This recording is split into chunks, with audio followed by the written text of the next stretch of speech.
Genghis Khan. He lived 800 years ago, and he was one of the greatest and most powerful rulers in history. This is Genghis Khan.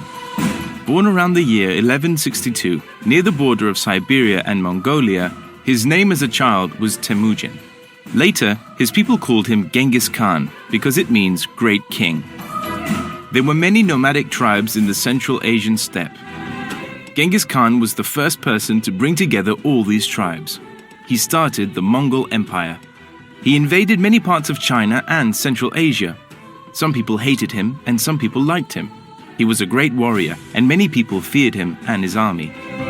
However, Genghis Khan also brought an end to kidnapping and slavery, which were common in the tribes before his rule.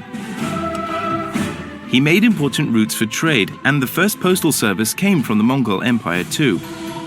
His empire became huge.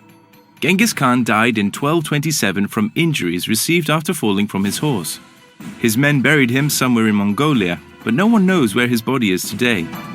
Genghis Khan conquered more than twice as much land as any other person in history. He brought Eastern and Western civilizations into contact.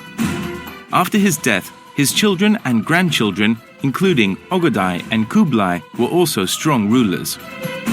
They made the Mongol Empire even bigger, taking control of Eastern Europe, the Middle East, and the rest of China.